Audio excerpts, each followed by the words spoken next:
कुठल्या तरी एका पक्षाच्या संघटनेच्या बाबतीत आपण संलग्न होऊन पाहायला पाहिजे की आपण सुद्धा आपल्या पक्षाची संघटनात्मक रचना कशी केली पाहिजे, की गाव पातळीवर बूथ पातळीवर भलेही आमदार असो, जिल्हा परिषद सदस्य असो, पंचायत समिती सदस्य असो नसो, पण राष्ट्रवादी काँग्रेस पक्षाचे आणि पुरोगामी विचाराचे 10 तरी कार्यकर्ते तिथं असले पाहिजेत. ही राष्ट्रवादी काँग्रेस पक्षाची उभ्या महाराष्ट्रात ताकद निर्माण करणं गरजेचं आहे.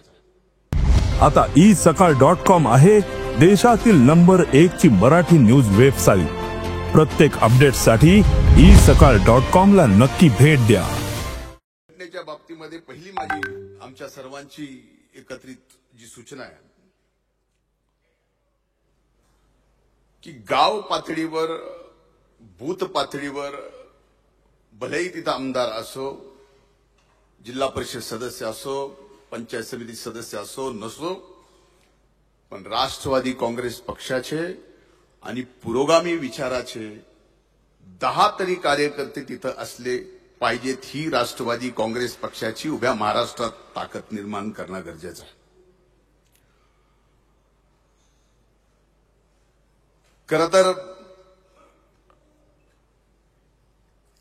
संघटन या विषयावर बरंच बोलता येईल.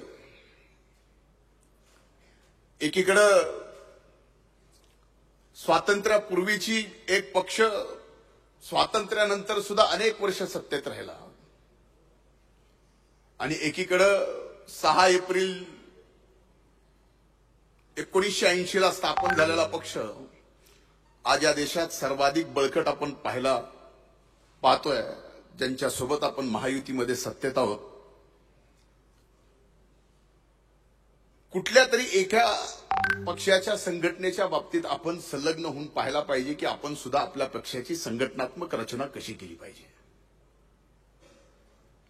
म्हणून माझी विनंती आहे आणि ही आग्रहाची विनंती आहे की आपण प्रयत्न केला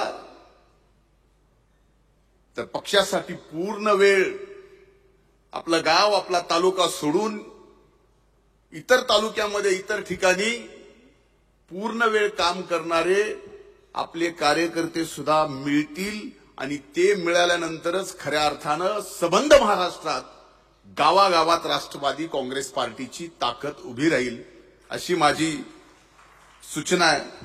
ती पण विचार त्याचा करावा. महाराष्ट्रातील सर्व बातम्यांचे विश्वासार्ह व्यासपीठ सकाळच्या सर्व सोशल मीडिया प्लॅटफॉर्मला लाईक, फॉलो आणि सबस्क्राईब करा. तसंच सर्व नोटिफिकेशनसाठी बेल आयकॉन प्रेस करायला विसरू नका.